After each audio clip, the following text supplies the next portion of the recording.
সামনের দিন আসবে ইসলামের দিন। জোরে বলে ইনশাআল্লাহ। হাদির রক্ত তাই বলে, আবু সাঈদের রক্ত তাই বলে, আগামীর দিন ইসলামের দিন। সেই দিনকে বিজয়ী করার জন্য রক্ত দিতে রাজি আছেন কারা কারা? হাত উঁচু করে দেখান মুসলমান।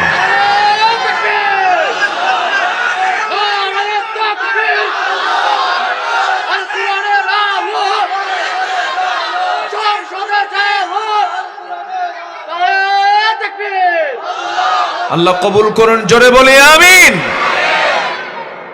মানুষ বাঘকে দেখে যতটুকু না ভয় পায়, তার চাইতে আজকে মানুষ মানুষকে দেখে বেশি ভয় পায়। এই যে হাদির জীবনটা চলে গেল, যার যায় সে তো বুঝে, তাই না? কম বয়সী স্ত্রী বিধবা হয়ে গেল, ছোট্ট একটা ছেলে, সে জানে না যে আমার বাপ নাই। যার যায় সে তো বুঝে। একটা মানুষকে সস্তায় গুলি করলো, সে মারা গেল। এটা কেন? এই কালচার কেন? এই সংস্কৃতি কেন? যে নেতৃত্বে, যে সব নেতৃত্বে, যে রাজনীতির মধ্যে হত্যার গন্ধ পাওয়া যায়, খুনের গন্ধ পাওয়া যায়, ওই সমস্ত নেতৃত্বের মুখে আমরা জুতো মারি, থুতো মারি। ওগুলোর পিছনে যাওয়া যাবে না। সম্মানিত ভাইয়েরা, সম্মানিত বন্ধুগণ, শরীফ ওসমান হাদি জীবন দিয়েছে। সে একটা ধূমকেতু, এক মুকুটহীন সম্রাটের নাম। মানুষের দুনিয়ার রাজ্য দখল না করতে পারলেও মানুষের হৃদয় রাজ্য সে দখল করেছে। সে হৃদয় রাজ্যের রাজা হয়ে আমাদেরকে কাঁদিয়ে সে দুনিয়া থেকে বিদায় নিয়েছে। শরীফ ওসমান হাদি সে একটা শিক্ষা আমাদেরকে শিখিয়েছে, সেটা হলো সে শত্রুকে চিনতে পেরেছে। আমরাও শত্রুকে চিনব, জোরে বলি ইনশাআল্লাহ। কোন আধিপত্যবাদ, কোন দাদাদের দাদাগিরি আমরা বাংলার জমিনে কায়েম হতে দেব না। আল্লাহ পাক আমাদেরকে সচেতন জাতি হওয়ার তৌফিক দান করুন, জোরে বলি আল্লাহুম্মা আমিন। ইমানদার কখনো অচেতন হবে না। ইমানদার কি হবে? সচেতন হবে। ইমানদার ঘুমানোর জাতি নয়, মুসলমান ঘুমাবার জাতি নয়, তারা সচেতন হবে। আল্লাহ বোঝার তৌফিক দান করুন, জোরে বলি আমিন। আমার বন্ধুগণ, আল্লাহ রাব্বুল আলামিন তিনটা কাজের কথা বলেছেন, যে তিনটা কাজ করলে কখনো লস হবে না। আল্লাহ রাব্বুল আলামিন সূরা ফাতিরে বলছেন, ইন্নাল্লাযীনা ইয়াতলুনা কিতাবাল্লাহ ওয়া আকামুস সালাতা ওয়া আনফাকু মিম্মা রাযাকনাহুম সিররাও ওয়া আলানিয়াতান ইয়ারজুনা তিজারাতান লান তাবুর। জোরে বলুন আল্লাহু আকবার। নিঃসন্দেহে যারা তিনটা কাজ করবে, এই তিনটা কাজে কোনো লস নেই, কখনো লস হতে পারে না। নাম্বার 1 হলো আল্লাহর কালামকে যারা সুন্দর করে তেলাওয়াত করবে। নাম্বার 2 হলো নামাজ যারা কায়েম করবে, এবং যারা আমার পথে গোপনে প্রকাশ্যে যারা আমার পথে যারা ইনফাক করবে, খরচ করবে। তিজারাতান লান তাবুর, লানে তাকিদ প্রয়োগ করে বলা হলো ওই বান্দার জন্য কোনোদিন তার ব্যবসায় লস হবে না। জোরে বলি সুবহানাল্লাহ।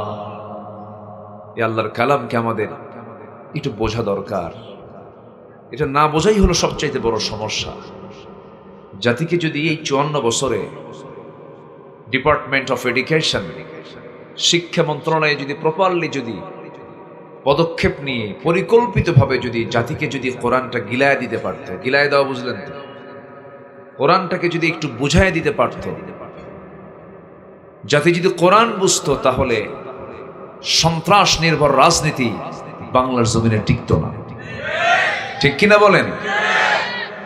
সম্মানিত ভাইয়েরা, আমরা এই দুনিয়াতে সফলতাও চাই, আখিরাতেও সফলতা চাই, কিন্তু সফলতার জন্য আমরা পরামর্শ নেব কার কাছ থেকে বলেন তো?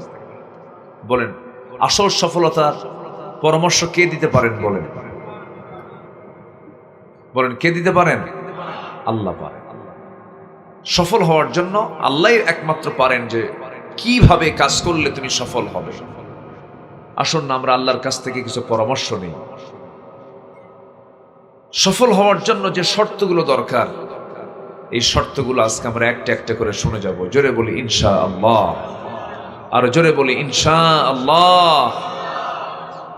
একটু কান লাগাবেন, মনোযোগ দিয়ে আমরা কথাগুলো শুনবো। আল্লাহ পাক সবাইকে আমলের নিয়তে শোনার তৌফিক দান করুন। সফল হওয়ার জন্য এক নম্বর শর্ত হচ্ছে নেক ঈমান, নেক আমল সহ ঈমান আনতে হবে। 9টা শর্ত, এর মধ্যে এক নম্বর আমি বললাম নেক আমল সহ কি আনা? ঈমান আনতে হবে। ঈমানহীন আমলের কোনো দাম নাই, আবার আমলহীন ঈমানের কোনো মূল্য নাই। মহান রব্বুল আলামিন সুন্দর করে বলছেন, একাধিক জায়গায় বলেছেন। সূরাতুল বুরুজের 11 নম্বর আয়াতে বলছেন, ইন্নাল্লাযীনা আমানু ওয়া আমিলুস সালিহাতি লাহুম জান্নাতুন তাজরি মিন তাহতিহাল আনহার যালিকাল ফাওজুল কাবীর।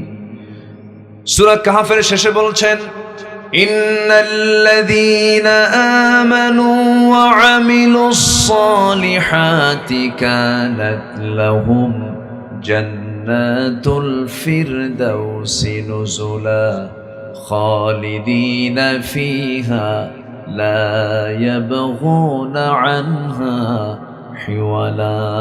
জোরে বলুন আল্লাহু আকবার।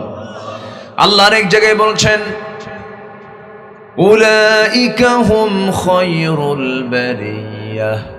আল্লাহ রাব্বুল আলামিন বলছেন, যারা ঈমান আনবে, নেক আমল করবে, আমি তাদেরকে 1 নাম্বার জান্নাত, জান্নাতুল ফিরদাউস দিয়ে দেব। জোরে কোন সুবহানাল্লাহ। আরেক জায়গায় বলছেন, আমি তাদের কেমন জান্নাত দেব, যে জান্নাতের নিচ দিয়ে নহর প্রবাহিত। জান্নাতের মধ্যে নহর থাকবে, নদী থাকবে, মোট 4 প্রকার নদী। দুধের নহর, শরাবের নহর, এরপরে পানির নহর, মধুর নহর।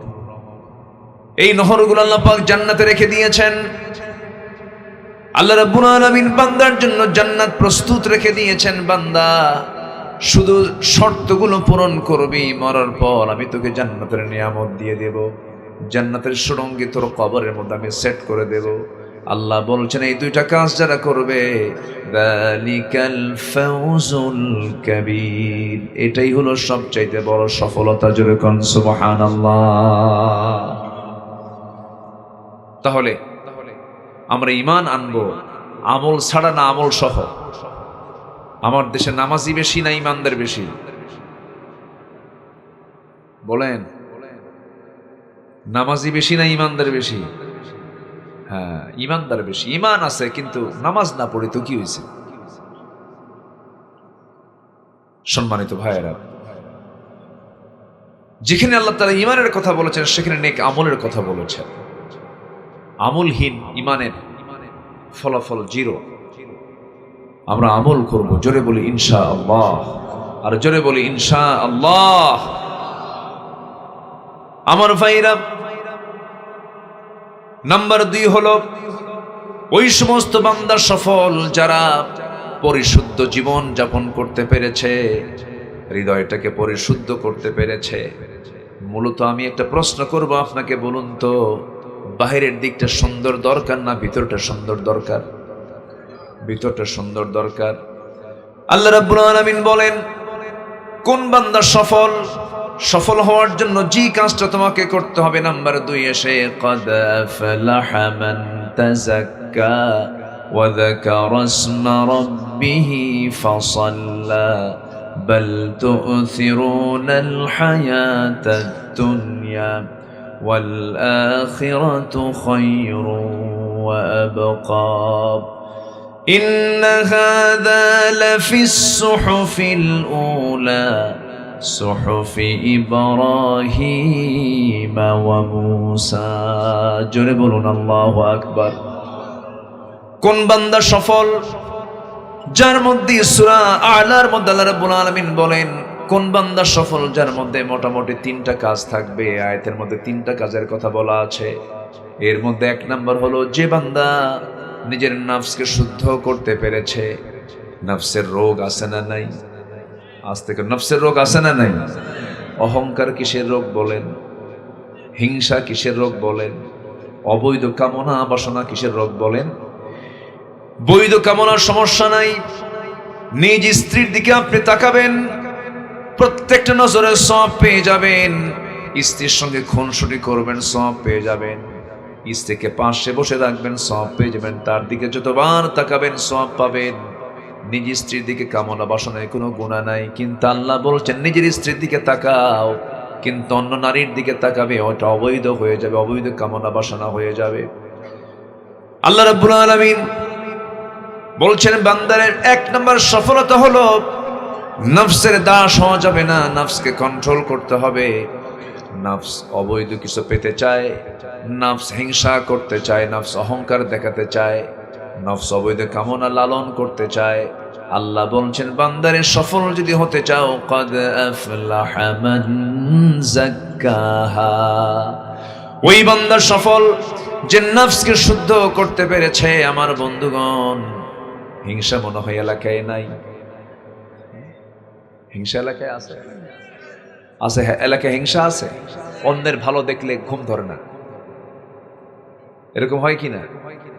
অন্যের একটা ভালো উন্নয়ন হচ্ছে, সে প্রবাস জীবনে গিয়ে ভালো ব্যবসা বাণিজ্য করে, অথবা ভালো একটা চাকরি পেয়েছে, মেনেই নিতে পারে না। কোর্ট ছেলে এই চাকরি করে, এত টাকা পয়সা কামাই করে, না মানে ওর সহ্যই করতে পারতেছে না, রাতে ঘুমটাও হয় না, ছটফট করে। এরকম ধরনের লোক মনে হয় এই এলাকায় নাই।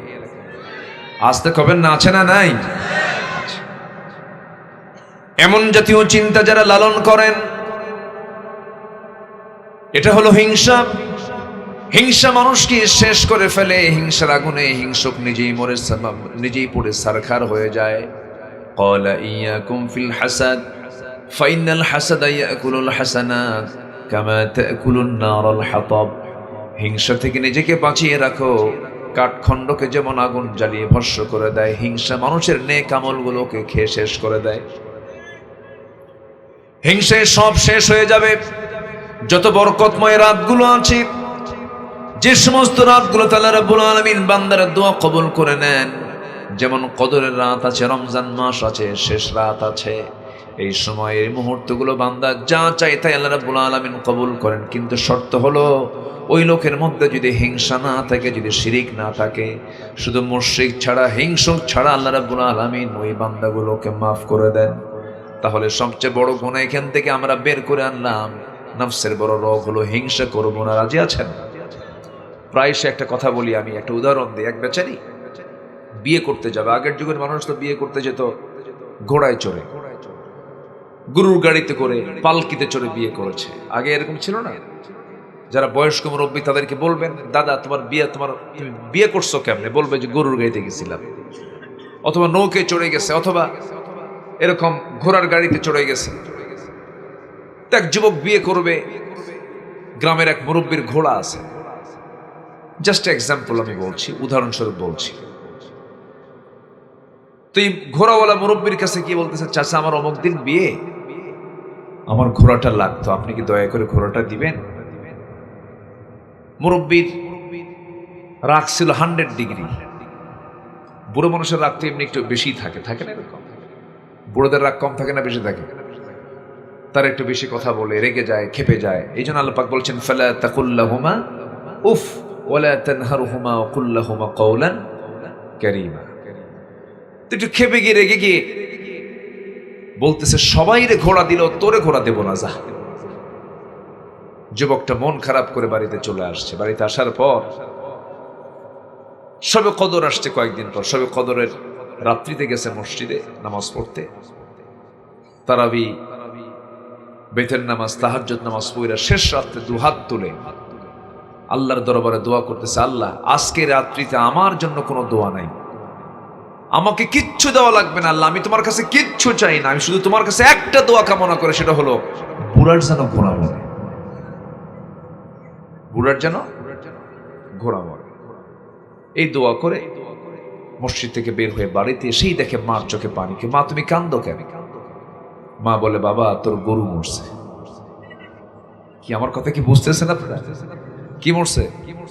গরু মরেছে। তা দোয়া কবুল হয়েছে কি হয় নাই? কিন্তু মালাকুল মউত গেছে ঘোড়ার কাছে না গরুর কাছে? কার গরু? যে দোয়া করছে তার গরু। হিংসুকের হিংসায়, যার জন্য হিংসা করা হয় তার কিচ্ছু হয় না, হিংসুকে জ্বলে পড়ে ছারখার হয়ে যায়। আমরা নফসকে হিংসা মুক্ত রাখবো, অবৈধ কামনা বাসনা মুক্ত রাখবো, অহংকার মুক্ত রাখবো। জোরে বলি ইনশাআল্লাহ। আল্লাহ পাক অহংকারীকে কখনো মোহাব্বত করেন না। আল্লাহ ভালোবাসেন না 8 শ্রেণীকে। কয় শ্রেণীকে বলেন তো? 8 শ্রেণীকে ভালোবাসেন। 8 শ্রেণীকে দেখি সময় যদি হয় শেষের দিকে এই পয়েন্টগুলোতে আমি যাওয়ার চেষ্টা করব, যদি আপনারা আমাকে সময় দেন। সময় দিতে রাজি আছেন তো ইনশাআল্লাহ? আল্লাহ কবুল করুন, জোরে বলি আমিন। আপনারা এমন জেলার মানুষ, এই জেলা তো ভিআইপি জেলা। জেলাটা অনেক মানে ফরওয়ার্ড থাকা একটা জেলা। কক্সবাজারকে শুধু এই দেশ চেনে না, গোটা পৃথিবী চেনে। 155 কিলোমিটার দীর্ঘ সমুদ্র সৈকতকে বুকে নিয়ে আপনারা থাকেন। ওরে বাপ রে বাপ, এই বীর পালোয়ানকে এতক্ষণ কি উনি চতুর্থ আসমানে ছিল নাকি? কেবল প্রথম আসমানে আসছে। খুব ভালো, মাশাআল্লাহ। কোথায় সেই টেকনাফের ওই মাথা থেকে শুরু করে বিশাল একটা অঞ্চল জুড়ে এই বিচ, সমুদ্র সৈকত, এটাকে লালন করে আপনারা আছেন। আপনাকে দেখতে আসে গোটা পৃথিবী, শুধু দেশ না, গোটা পৃথিবী আপনাকে দেখতে আসে। আপনি ভাগ্যবান, বলি আলহামদুলিল্লাহ। আপনি বড় ভাগ্যবান। খুব সুন্দর জেলার আপনি মানুষ হতে পেরেছেন, কিন্তু মানুষটা যেন আমরা সুন্দর হতে পারি। আল্লাহ কবুল করুন, জোরে বলি আমিন। আমাকে আপনাকে সুন্দর, যদি আমি আপনি যদি সুন্দর না হতে পারি, সুন্দর জায়গায় থেকে তো আর কোনো লাভ নাই। আগে ভালো হতে হবে, সুন্দর হতে হবে আমাকে আপনাকে। সুন্দর হওয়ার জন্য পরিশুদ্ধ অন্তর লাগবে। মুনাফিকি রাখা যাবে না, মিথ্যা কথা বলা যাবে না, হিংসা করা যাবে না। অন্যের উন্নতি দেখলে পরে বলতে হবে আল্লাহ তুমি তাকে দিয়েছো, আমাকেও দাও। আল্লাহ তুমি তাকে অসুস্থ করেছো, সুস্থ করে দাও, আমাকে তুমি সুস্থ রাখো। ভালো একটা চাকরি পেয়ে গেছে, বলতে হবে আল্লাহ আব্দুর রহিমের ছেলেটা ভালো চাকরি পেয়ে গেছে, আল্লাহ তুমি আমাকে একটা সন্তান দিয়েছো, ওকে ভালো একটা কর্মসংস্থানের ব্যবস্থা করে দাও। আপনি মনটা যত উদার রাখবেন আপনি তত সুস্থ থাকবেন। আপনি মনের মধ্যে যত হিংসা আনবেন আপনি স্ট্রোক করবেন। হিংসার ঠেলাই তো আপনি থাকতে পারবেন। এই জন্য মনকে প্রশস্ত করব, আমরা সমস্ত হিংসা থেকে মুক্ত রাখবো, নফসকে খারাপের কাজ থেকে নিজেকে দূরে রাখার চেষ্টা করব। আল্লাহ রাব্বুল আলামিন বলেছেন, ওয়া আম্মা মান খাফা মাকামা রাব্বিহি ওয়া নাহান নাফসা আনিল হাওয়া ফাইন্নাল জান্নাতা হিয়াল মাওয়া। জোরে বলুন আল্লাহু আকবার। যার দিলের মাকামে আল্লাহর ভয়টা জাগ্রত হয়ে যাবে, সেই বান্দার ঠিকানা অন্য কোথাও হবে না, সেই বান্দার ঠিকানা হবে জান্নাত। বলেন ঠিকানা কি হবে? বলেন জান্নাত হয়ে যাবে। এই জন্য সর্বক্ষণ মনকে হিংসা মুক্ত রাখার জন্য, নফসকে অহংকার মুক্ত রাখার জন্য, নফসকে যাবতীয় সমস্ত কুপ্রবৃত্তি থেকে নিজেকে বাঁচানোর জন্য সর্বক্ষণ আমাদের সিনার মধ্যে আল্লাহর নামটা অঙ্কন করে রাখতে হবে। আর সর্বক্ষণ জিহ্বা ভিজায় রাখতে হবে কার জিকিরে?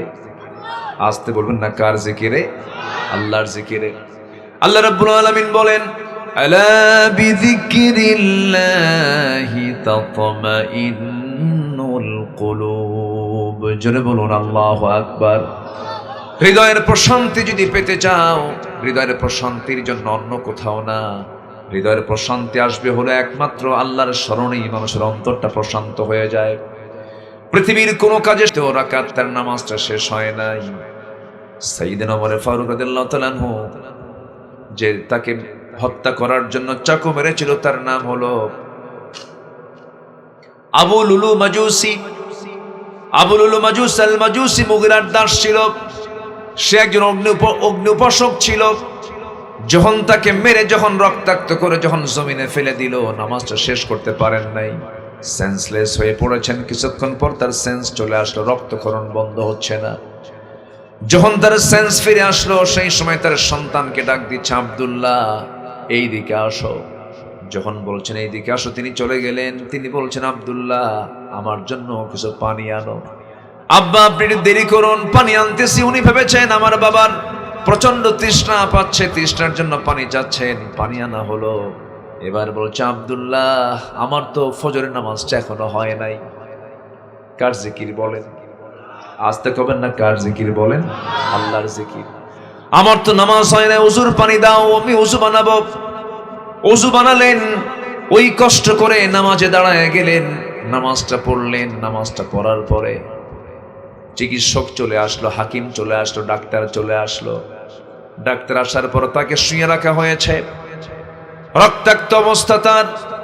এমন সময় তার সামনে বলা হলো, একটা গ্লাস দুধ তোমরা নিয়ে আসো। বাস যখন ওই ডাক্তার বলছে এক গ্লাস দুধ নিয়ে আসা হলো, সে এক গ্লাস দুধটা সাইয়েদনা ওমর ফারুকের হাতে দেওয়া হলো, তাকে পান করার জন্য বলা হলো। তিনি বিসমিল্লাহ বলে সেবন করলেন, কিন্তু দুধটা পেটে থাকলো না, পেট থেকে বের হয়ে যাচ্ছে। অর্থাৎ জায়গা মতো আঘাত লেগেছে। দুধ যখন পেট থেকে বের হয়ে গেল, চিকিৎসকের চেহারা বিমর্ষ হয়ে গেছে। চিকিৎসকের চেহারায় কোনো হাসি নাই, মনটা মরা। ওমর ফারুক এই চিত্র দেখলেন, কিন্তু নিজে তিনি একটাবারের জন্য হতাশ হলেন না, কারণ জন্ম আছে যার, মৃত্যু আছে তার। সাইয়েদনা ওমর ফারুক বলছেন, ও ডাক্তার তুমি কি চিন্তা করো? কোনো কিছুই তোমার চিন্তা করার দরকার নাই, তুমি কি চিন্তা করতেছো? এবার বলছে ডাক্তার, চিকিৎসা আমার শেষ, মনে হয় আমি আর পারলাম না। ওমর ফারুক বলছেন, চিকিৎসক তুমি চলে যাও, তবে আমি তোমার একটা ভুল দেখতে পাচ্ছি। কি? তোমার পাজামার কাপড়টা তোমার গিরার নিচে চলে গেছে। যার পাজামার কাপড় গিরার নিচে থাকবে, কিয়ামতের দিন লা ইয়ানজুরুল্লাহু ইয়াওমাল কিয়ামা, আল্লাহ পাক কিয়ামতের দিন তার দিকে নজরে দিবেন না। পাজামাটার কাপড়টা উপরের দিকে তুলে নাও। সুবহানাল্লাহ বলা যাবে না? মরে যাচ্ছেন অন্তিম সময়, নামাজের কথাও ভোলেন না। আবার একটা চোখে ইসলামের বিরুদ্ধের কোন আচরণ দেখতে পাচ্ছেন, তাও তিনি ধরে ধরে দিচ্ছেন। ওমর ফারুক মৃত্যুর প্রস্তুতি নিচ্ছিলেন। রক্ত শরীর থেকে বের হতে হতে রক্ত শূন্যতায় পড়ে গেলেন। যে কোনো মুহূর্তে তিনি দুনিয়া থেকে বিদায় নেবেন, এমন সময় ছিল। আব্দুল্লাহকে ডাক দিয়ে বলছে, আব্দুল্লাহ মনে হয় বাঁচবো না, মরে যাবো রে। সারা জীবন নবীর পাশে থেকেছি, নবীজিকে কত খেদমত করার সুযোগ পেয়েছি, আজকে আমি দুনিয়া থেকে বিদায় নিচ্ছি। আমার জীবনের একটা বড় শখ, কিন্তু আয়েশা যদি আমাকে সেই শখটা পূরণ করতে দিত, খুব খুশি হতাম। আব্দুল্লাহ যাও, আমার সালামটা তুমি আম্মা জানকে দিয়ে আসো বলো। আয়েশা যদি তার জায়গাটা দিত, আমি নবীর পাশে একটু আমি ঘুমাতাম। আজকে আমার সব শখ পূরণ হলো। আমি ভাগ্যবান মনে করি। কোন মুসলিম আমাকে আঘাত করে না, একজন অগ্নি উপাসক আমাকে আঘাত করে আজকে আমাকে শহীদের দরজা দিয়ে দিচ্ছে। আল্লাহু আকবার বলেন। জিকির কার? আল্লাহর জিকির। ওই মুমূর্ষু অবস্থায় একটাবার তিনি আল্লাহর নামটা ভুললেন না। এবার বলছেন, আব্দুল্লাহ যাও, আব্বা আমি যাচ্ছি। আম্মা জান আয়েশা সিদ্দিকার ঘরে চলে গেলেন, দরজায় নক করে বললেন, আব্বা জান আপনাকে সালাম জানিয়েছেন। আব্বা জানের বড় শখ, নবীর পাশে তিনি ঘুমাতে চান, কিন্তু ঘরটা তো আপনার। আপনি যদি ঘরের জায়গা যদি না দেন, আমার আব্বা কেমন করে থাকবেন?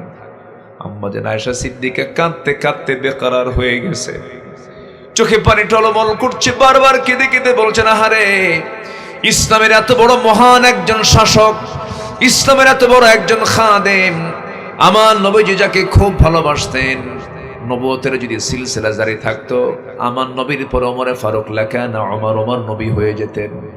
এত বড় একজন দামি মানুষ আমার জায়গা চাচ্ছে, আমি তাকে কেমন করে মানা করি? আমি আয়েশা আমার নিজের জায়গা দিয়ে দিলাম, ওমরে ফারুক সেই জায়গায় শুয়ে থাকবে। জোরে কোন সুবহানাল্লাহ। আমার বন্ধুগণ, সব ভুলে গেলেও আল্লাহ কি ভোলা যাবে না? যখন তিনি দুনিয়া থেকে বিদায় নেবেন, এমন সময় তিনি বলছেন, ওয়াইলাকা ইয়া উমর ইল্লাম ইয়াগফির লাকাল্লাহ, ওমর ধ্বংস হয়ে যাবে। ওমরকে যদি আল্লাহ পাক না মাফ করে দেন, ওমর ধ্বংস হয়ে যাবে। বারবার তিনি করছেন কি? মাটির দিকে মাথা রাখছিলেন আর বারবার মাফ চাচ্ছিলেন, বারবার মাফ চাচ্ছিলেন। কোন একদিন কোন এক রাতের আধারে উনি হঠাৎ করে কাঁদতে কাঁদতে অস্থির হয়ে গেলেন, গোটা শরীরটা ধুলায় মলিন বানায় ফেললেন।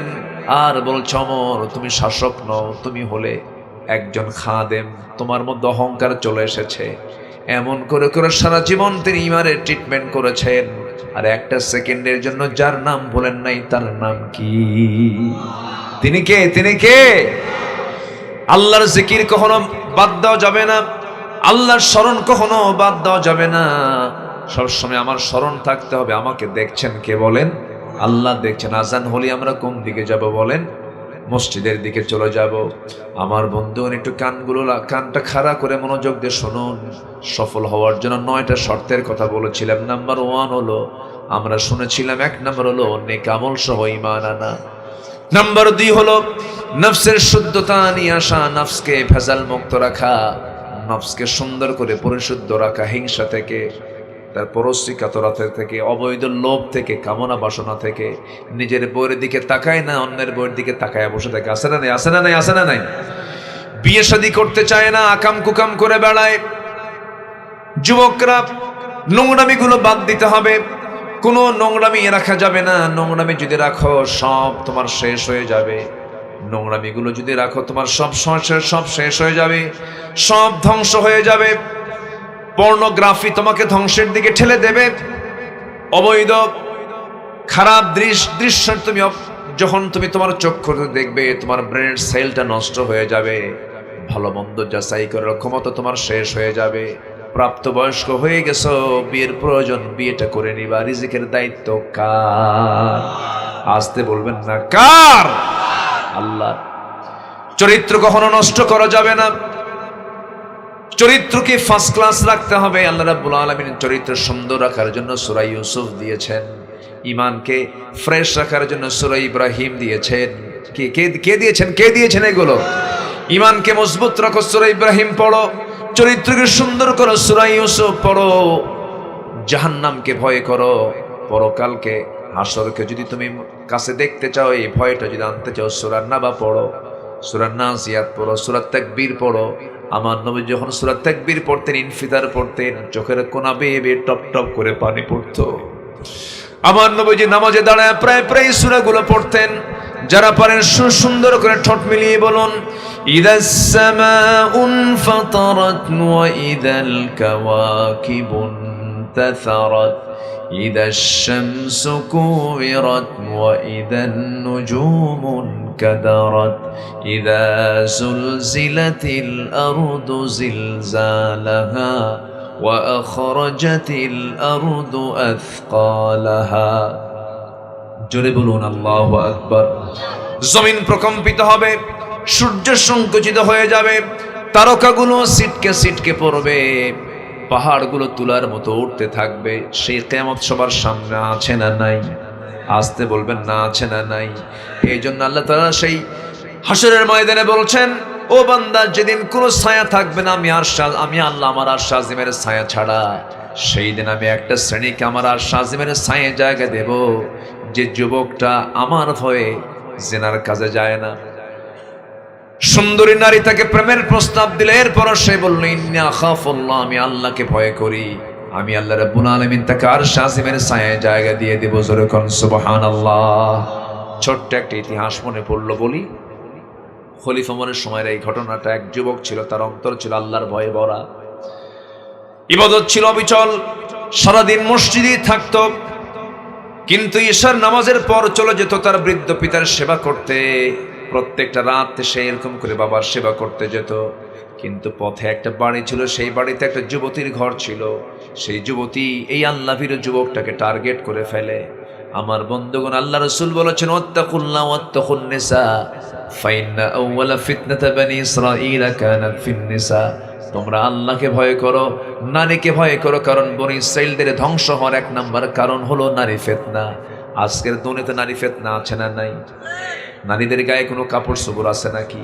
এই ভরা শীত, এত ঠান্ডা শীত, আপনি জান্নাত বিচের ওখানে দেখবেন গায়ে কোনো কাপড় চোপড় নাই। ওটা গন্ডারের চামড়াটা কি চামড়া আল্লাহ জানে, ঠান্ডাও লাগে না। বিকুপগুলো। এই জন্য এই ফিতনার দুনিয়ায় ফিতনা থেকে বাঁচার চেষ্টা করতে হবে, চোখের হেফাজত করতে হবে, চোখটাকে কন্ট্রোল করতে হবে। কোনো নারীর দিকে নজর দেওয়া যাবে না, অন্য কোনো নারীর দিকে নয়। নিজের বউয়ের দিকে তাকান সওয়াব পাবেন, অন্যের বউয়ের দিকে তাকানো জায়েজ নাই। প্রথমবার হঠাৎ করে চোখ পড়ে গেছে, আল্লাহ পাক গুনাহ লিখবেন না, প্রথম নজরে গুনাহ হবে না। চট করে আপনি চোখটা ঘুরায় নেবেন, আল্লাহ পাক গুনাহ মুক্ত রাখবেন। কিন্তু দ্বিতীয়বার যদি নজর দেওয়া হয় তখন সওয়াব না গুনাহ? আজ থেকে সওয়াব না গুনাহ? বহুদিন আগে, আজ থেকে প্রায় 18-20 বছর আগে কোন এক মাহফিল আমি যখন এই কথা বলছিলাম, এক ছেলে সামনে দাঁড়ায় গেল, এক যুবক ছেলে, হুজুর প্রথম নজরে যদি মাফি হয়, এক নজরে 1 ঘন্টা এক তালে দেখবো। দেখছেন? নাউজুবিল্লাহ। আমার বন্ধুগণ, সেই যুবকটা করলো কি, প্রত্যেক রাত্রে বাপকে সেবা করতে যায়, মসজিদের দিল তার লটকানো থাকে, খুব ভালো আল্লাহওয়ালা যুবক ছিল। কিন্তু যুবতী তাকে ফুসলায় তাকে ঘরের মধ্যে নিয়ে যাওয়ার চেষ্টা করলো। বহুদিন পর চেষ্টা করে যখন তার ঘরের মধ্যে নিয়ে চলে গেছে, নিয়ে যাওয়ার সঙ্গে সঙ্গে তার মধ্যে ভয় সৃষ্টি হয়ে গেছে। হারে, একটা পরনারী আমাকে স্পর্শ করার জন্য চেষ্টা করতেছে। এমন সময়তে সে সেন্সলেস হওয়ার মতো হয়ে গেছে।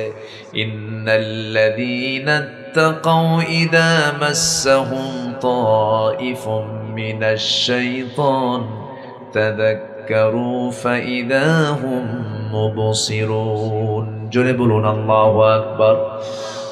যখন এই যুবকটা যখন এই পরিস্থিতির সম্মুখীন হয়ে গেল, সেন্সলেস হয়ে গেছে, সেন্সলেস হয়ে যাওয়ার পর আবার যখন তার সেন্সটা ফিরে এসেছে, সেন্স ফিরে আসার সঙ্গে সঙ্গে এই আল্লাহর ভয়টা তার মধ্যে এমন জাগ্রত হয়ে গেছে, হারে এটা নারী আমাকে কেমন করে অ্যাটাক করে ফেললো। এই চিন্তা করতে করতে সেই জায়গায় সে দুনিয়া থেকে বিদায় হয়ে যায়। চিন্তা করে দেখুন, ইমানটাকে রক্ষার জন্য কি চেষ্টা করা হয়েছে। ওই যুবকটা চেষ্টা করেছে।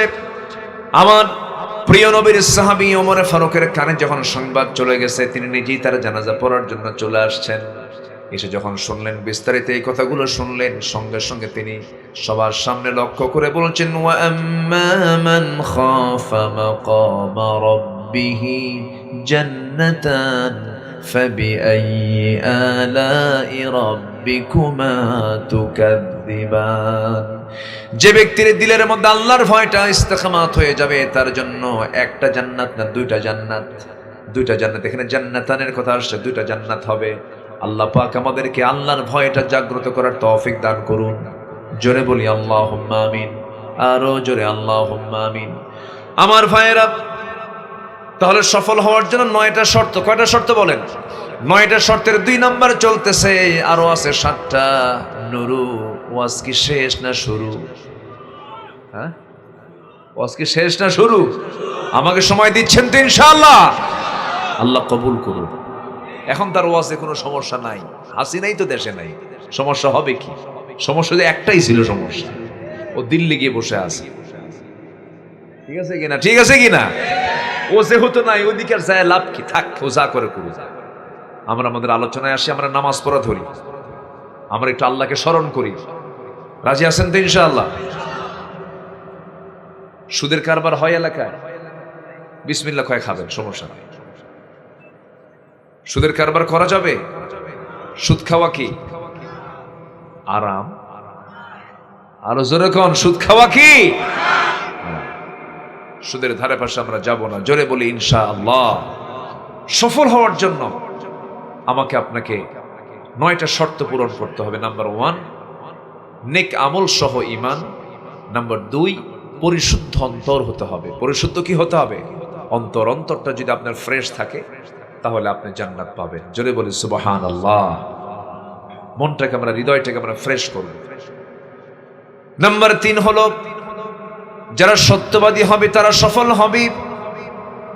একটা প্রশ্ন আমি আপনাকে করব, বলুন তো আমার দেশে কোন পেশার লোকেরা, কোন শ্রেণীর লোকেরা সবচাইতে বেশি মিথ্যা কথা বলে? বলেন। কাম সারছে, আমি কই কি আর কয় কি রে। একদিকে সত্যই তো, এত মিথ্যা কথা 54 বছর বলছে আমাদের, এত মিথ্যা কথা বলছে। প্রিয় ভাইরা, আসেন এরকম আসেন, আমাকে নির্বাচিত করলে পরে এই দেব জান্নাতও দেব। নাউজুবিল্লাহ বলবেন না? কত ওয়াদা যে করলো আমার দেশে। আগামী নির্বাচনে যদি নির্বাচিত হতে পারি, মদিনার সনদে দেশ চালাবো। দেখেন, দল হলো অনিসলামী দল, মদিনার সনদে দেশ চালাবো। কত বড় মিথ্যা কথা! শয়তান কো আমি আর তুমি মিথ্যা কথা, এত মিথ্যা কথা আমরা শুনেছি 54 বছর। আমরা আর মিথ্যা নেতৃত্ব দেখতে চাই না, আমরা আজে বাজে নেতৃত্ব দেখতে চাই না। মসজিদের ইমাম নির্বাচনে যেমন সচেতন, আমরা সমাজের ইমাম নির্বাচনে আমরা সচেতন হব ইনশাআল্লাহ। মসজিদের ইমাম যদি বিড়ি খায়, নেবেন? বিড়ি খাও হুজুর নেবেন? বলবেন আমি না হয় গাঁজা খাই, হুজুর কেন বিড়ি খায়? ও খাবে, সমস্যা নাই। আমি না হয় গাঁজা খাই, হুজুর কেন বিড়ি খায়? হুজুরকে খেতে দেবে না, কারণ আমার ইমাম উনি, আমি ওনার পেছনে ইক্তেদা করি। হুজুর যদি কোনো পরনারীর দিকে চেয়ে থাকে, পিছন থেকে মুসল্লিকে দেখে হুজুরের নজর খারাপ। হুজুরের পিছনে আমরা এত লেগে থাকি। একটা ইমামকে আমরা নেশামুক্ত দেখতে চাই, চরিত্রবান দেখতে চাই। নামাজের জন্য ইমামকে যদি আমরা এত কিছু দেখে শর্ত আরোপ করি, সমাজের যারা ইমাম হবে, সমাজের যারা নেতৃত্ব দেবে, যারা রাষ্ট্র চালাবে, সমাজ চালাবে, ক্যান্টনমেন্ট চালাবে, প্রশাসন চালাবে, তাদের চরিত্র দেখার দরকার আছে না নাই? সব দেখা শেষ। আগামীর বাংলাদেশ আমরা দেখতে চাই কোরআনের বাংলাদেশ, নামাজের সরকার আমরা দেখতে চাই। জোরে বলি ইনশাআল্লাহ। 54 বছরে আল্লাহর একটা বিধান কেউ জারি করতে পারে নাই। আল্লাহ বলেছেন ক্ষমতা পেলে পরে 4টা আইন কার্যকর করো, আমি আল্লাহ নিজে বরকতের দরজা খুলে দেব। এর মধ্যে 1 নম্বর হলো নামাজ। 1 নম্বর কি? সূরা হজের 41 নম্বর আয়াত। সরকার যারা আসবে, গোটা কোরআনের সব আয়াত না থাকলেও এই একটা আয়াত যদি সরকার যদি মেনে যদি কার্যকর করে, দেশ জান্নাতের টুকরা হয়ে যাবে। কার কথা? কার কথা? বিষয়টা হলো এই 4টা দফা আল্লাহ যে দিয়েছেন, নামাজ, যাকাত, সৎ কাজ, সৎকর্ম চালু করো, অসৎকর্ম বন্ধ করো। এই 4টা কাজ, এই 4টা আইন যদি সমাজে চালু হয়, যারা মদ খায় তারা কি থাকতে পারবে? যারা জেনা করে তারা কি থাকতে পারবে? তো আজ পর্যন্ত যারা নেতৃত্বে ছিল তারাই মদের আইন পাশ করেছে, যারা মদের বোতল নিয়ে থাকে। তারাই বেশ্যাবৃত্তির লাইসেন্স দিয়েছে, যারা রাতের বেলা নাইট ক্লাবে নারী নিয়ে শুয়ে থাকে। অতএব দেখা শেষ করেছি, আমরা আর দেখতে চাই না। খুব ধোঁকা খেয়েছি, আমরা আর ধোঁকা খাবো না। জোরে বলি ইনশাআল্লাহ। কষ্ট পাচ্ছেন মনে হয়? হুজুর অন্য লাইনে যান কেন? এখন তো বলার ওরকম নাই, আগে যা ছিল না, ডান পাশে বাম পাশে সব বসে যেত কেরামুন কাতিবিন, একদম এক শাড়িতে একসঙ্গে এক ঝাঁক আসতো মাহফিলে, এসে বলতো হুজুর ওয়াজ করবেন আকাশ নিয়ে আর কবর নিয়ে, দুনিয়া আমরা দেখে নেব। দেখছেন, দুনিয়া দেখবো ওরা, আর আমরা আকাশ নিয়ে আর কবর নিয়ে থাকবো। ওরা মদের দোকান দেবে, আমরা দোয়া করে দেব, কাল্লা দোকানে বরকত দিয়ে দাও। ওরা এরকম হুজুর চায়, বুঝলেন? এরকম হুজুরও কিন্তু আমার দেশে আছে। আসতে বলবেন না, আছে না নাই? সম্মানিত ভাইয়েরা, বহু কিছু করেছে ওরা। আমাদেরকে একটা মহল দেখতে চাই কি জানেন? হুজুররা আবার রাজনীতি করবে কেন? দেশ চালাবে, দেশ, সমাজ, রাষ্ট্র, প্রশাসন, অ্যাডমিনিস্ট্রেশন, ক্যান্টনমেন্ট, এগুলো আমরা দেখব। হুজুরদের ফাংশন হলো বিয়ের দরকার বিয়েটা পড়ায় দিবে, বিয়া বনির হলো আবার তালাকের দরকার তালাকটা দিয়ে দিবে, মরে গেলে জানাজা দিয়ে দিবে, আর হওয়ার সময় আজান দেবে। কয় কাজ হলো? হওয়ার সময় আজান, আবার বিয়ের সময় বিয়ে পড়ায় দাও, মানে বিয়ে করে ওরা, বনিমরট হয় না, তালাকও দিতে হবে হুজুরকে। শেষে যখন সিট হইয়া আর হায়াত নাই, সোজা হয়ে গেছে সাপের মতো, জানাজা হুজুরদের। এই 4টা কাজে হুজুরদেরকে দেখতে চাই, বাকি কাজ ওরাই করবে। ওই সময় আর বাংলাদেশে আসবেন, ঠিক কিনা বলেন? ওই সময় আর বাংলাদেশে আসবেন। বহুদিন আগে এক মাহফিলে গেছি, ছোট্ট একটা ছেলে, এই 9-10 বছরের বাচ্চা। আমি একটা বাসায়, কমিটির একটা বাসায় বসে আছি, ছেলেটা আমার দিকে তাকায় আছে। হতাশ চিত্ততা নিয়ে অপলক নেত্রে আমাকে দেখে কি যেন ভাবতেছে, গভীর চিন্তা তার। তো বললাম, আব্বু তোমার চোখ মুখ দেখে মনে হচ্ছে তুমি আমাকে দেখে কি ভাবো কি? বলে, হুজুর একটা কথা বলি। কি? হুজুররা ভালো না। বললাম, হুজুররা ভালো না কেন, কি হয়েছে? হুজুররা বিয়ে করে আবার বাচ্চাও হয়। কি কথা কি বুঝতেছে না? আমি তাকে বললাম, আব্বু তুমি এরকম চিন্তা করলা কেন? কেন হুজুররা বিয়ে করবে কেন? হুজুরদের বউ থাকবে কেন? বাচ্চা হবে কেন? হুজুররা ভালো না। মা লিহাদার রাসূল ইয়ামশি ফিল আসওয়াক ওয়া ইয়াকুলুত তুআম। আমাদের রাসূল কেমন রাসূল? বাজারেও যায় আবার খাবারও খায়। এটা কেমন? তা আমাদের মতই হয়ে গেল। এই বলতো না, আগে বলতো না, এটা কোরআন শরীফের আয়াত। এটা রাসূলকে নিয়ে এই বাজে ধরনের কথা বলতো তারা। সামনের দিন আসবে ইসলামের দিন, জোরে বলে ইনশাআল্লাহ। হাদির রক্ত তাই বলে, আবু সাঈদের রক্ত তাই বলে। আগামীর দিন ইসলামের দিন, সেই দিনকে বিজয়ী করার জন্য রক্ত দিতে রাজি আছেন কারা কারা? হাত উঁচু করে দেখান মুসলমান।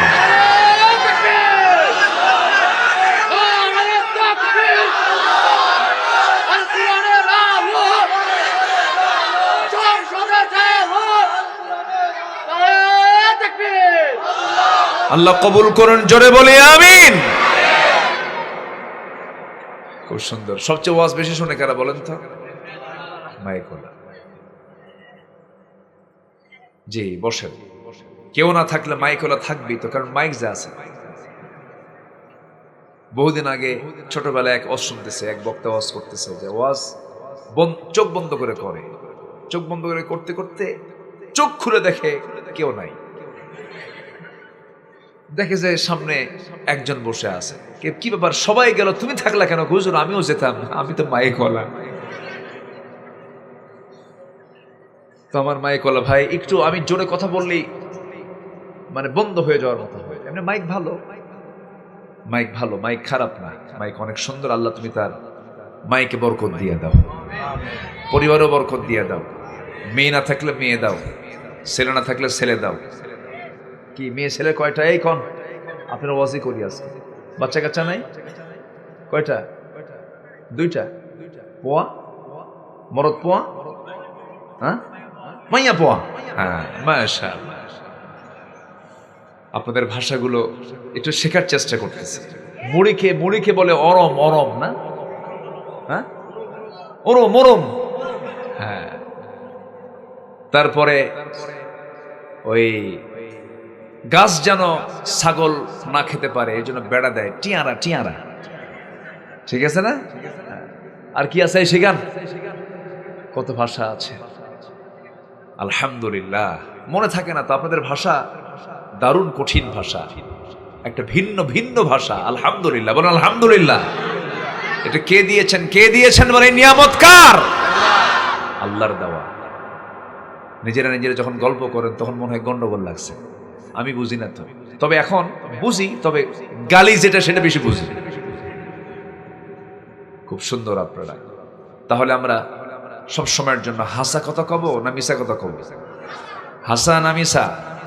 সত্য কথা। ওয়াকুলু কাওলান সাদীদা। আমরা তাহলে সফল হব। কি হব বলেন তো? সফল হব। তাহলে আমি বললাম যে কোন পেশার লোকেরা সবচেয়ে বেশি মিথ্যা কথা বলে? আপনারা কিন্তু বলছেন, এটা আমার দোষ না। কিন্তু এখান থেকে একটা উত্তর আসছে না? এখান থেকে তো ওই লাইনে চলে গেছিলাম। আমরা অসৎ নেতৃত্ব, মিথ্যার উপরে প্রতিষ্ঠিত কোনো নেতৃত্ব আমরা দেখতে চাই না। সব গুলা করে দেব আমরা, দেখব না। আমরা অসৎ নেতৃত্ব আমরা দেখতে চাই না, আমরা সৎ নেতৃত্ব দেখতে চাই। জোরে বলি ইনশাআল্লাহ। যে নেতা নামাজ পড়াতে পারে সে হবে আমার নেতা। যে নেতা আমার জানাজায় অংশগ্রহণ করতে পারবে, নামাজ পড়াতে পারবে, সে হবে আমার লিডার। কারণ ইয়াউমা নাদউ কুল্লা উনাসিম বিইমামিহিম, আল্লাহ তাআলা হাসরের দিন প্রত্যেক ব্যক্তিকে তার নেতা সহ ডাকবেন। মুসলমানের নেতা যদি হয় শ্রী আনন্দ কুমার মহন্ত, খবর আছে, ঠিক কিনা বলেন? এরকম আছে না? এরকম আছে না? আছে কিনা বলেন? হিন্দু ভাইদের নেতা হিন্দু হতে পারে, সমস্যা না। আমি হিন্দু ভাইদেরকে কটাক্ষ করছি না।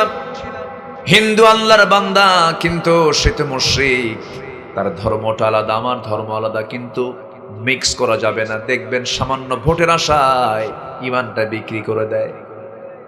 আসতে বলবেন না, আছে না নাই বলেন। আল্লাহ বলছেন লাকুম দীনুকুম ওয়ালিয়া দীন, তোমার দিন তোমার কাছে, আমার দিন আমার কাছে।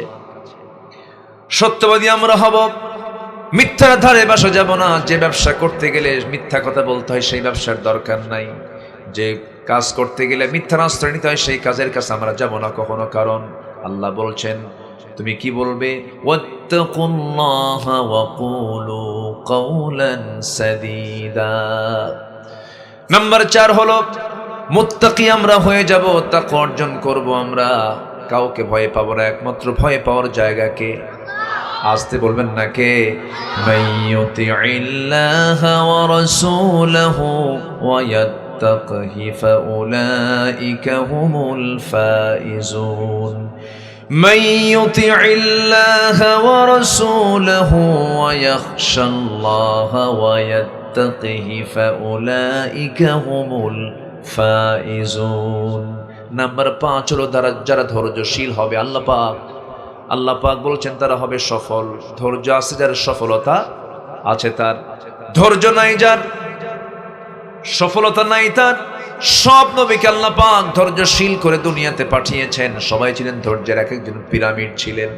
ধৈর্যশীল আমরা হব। সংসার জীবনে সংসার আগে না ধৈর্য আগে? আসতে কয় কি আগে বলেন? ব্যবসার কাজে ধৈর্য আগে না ব্যবসা আগে? ধৈর্য আগে। নামাজে যেতে ধৈর্য আগে না নামাজ আগে? ধৈর্য আগে। ধৈর্য।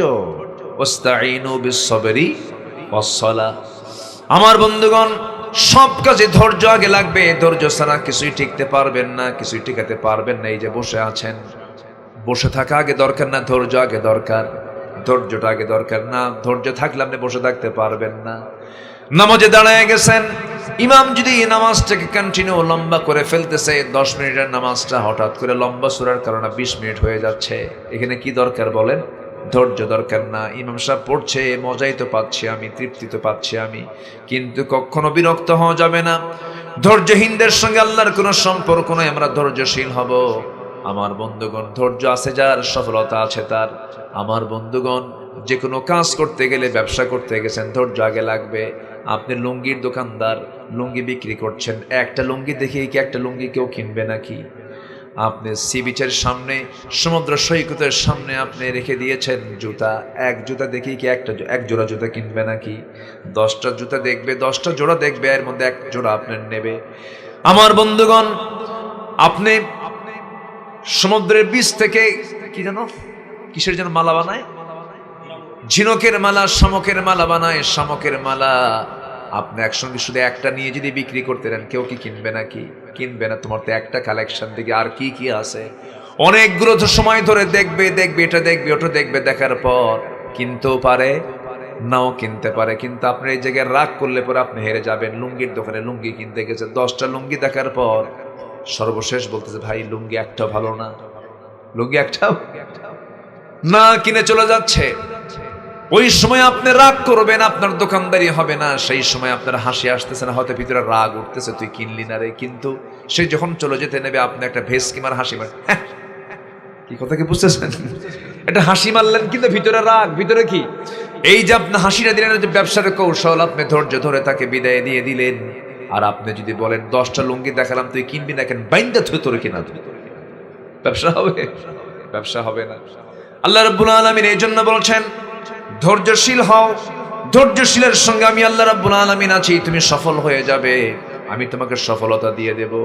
আমার বন্ধুগণ, এই পৃথিবীতে যত নবী ছিলেন, সব নবী ধৈর্যশীল ছিলেন। তবে একজন নবীর মধ্যে খুব রাগ ছিল, সেই নবীর নাম কি বলুন? কি নাম? মূসা আলাইহিস সালাতু ওয়াস সালাম। তার কিতাবের নাম কি ছিল বলেন? তাওরাত। বলেন বলেন বলেন, কি নাম? তাওরাত। তার শ্বশুর নবী ছিলেন, তার ভাগিনা নবী ছিলেন, তার ভাইও নবী ছিলেন, তিনি নিজেও নবী ছিলেন। কেউ তো জোরে সুবহানাল্লাহ বললেন না। এরকম ফ্যামিলি পাওয়া যাবে বলেন? এরকম ফ্যামিলি খুব কম না? নিজে নবী, আবার ভাইটাও নবী, আবার শ্বশুরটাও নবী, আবার বোনের ঘরের ভাগিনা সেও নবী। মোট কয়জন নবী হয়ে গেল? চারজন নবী খুব দামি নবী ছিলেন। মুসা আলাইহিস সালাতু ওয়াস সালাম, আল্লাহ আমার নবীর নাম যতবার কোরআনে নিয়েছেন তার চাইতে মুসার নামটা বেশি আসছে, কারণ তার এক্সাম্পলটা বেশি। কারণ আমার নবীর আগের নবী মুসা ঈসা আলাইহিস সালাতু ওয়াস সালাম, তাদের প্রসঙ্গগুলো আসছে বারবার। এবং এই পৃথিবীর সবচেয়ে কুখ্যাত একজন কাফের ছিল, সবচেয়ে বড় সীমা লঙ্ঘনকারী ছিল ফেরাউন। আর এই ফেরাউনকে মোকাবেলা করেছেন সক্ষমতার সাথে, অত্যন্ত যোগ্যতার সঙ্গে ধৈর্য নিয়া। কোন পয়গম্বর বলেন তার নাম কি? আল্লাহ পাক এই জন্য তার নামটা বারবার নিয়েছেন শিক্ষা নেওয়ার জন্য। এই নবীর ভিতরে খুব রাগ ছিল, প্রচন্ড রাগী নবী ছিলেন, প্রচন্ড রাগ। তাফসীরে আসছে যখন তিনি খেপে যেতেন চুলগুলো খাড়া হয়ে যেত, টুপি ভেদ করে বের হয়ে যেত, এত রাগী মানুষ ছিলেন।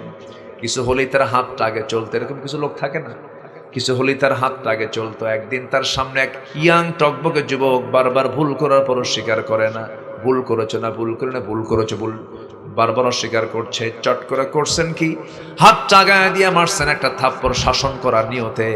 কিন্তু এমন জোরে থাপ্পড়টা লেগে গেছে, থাপ্পড় মারাও সারা, মরে যাওয়া সারা, লাশ হয়ে গেছে। এবার বলছে আল্লাহ আমি তোকে মেরে ফেলার নিয়তে মানি নাই, মরে গেল, দোষ কিন্তু আমার না তোমার। কি কথা কি বুঝতেছেন? আল্লাহ বললেন মুসা শোনো, তুমি আর দেশে থাকতে পারবে না, মার্ডার কেস হয়ে গেছে, তোমার বিরুদ্ধে হত্যার হুলিয়া জারি করবে, যাও চলে যাও। মুসা আলাইহিস সালাম তিনি ঘর বাড়ি ছাড়লেন, হিজরত করলেন।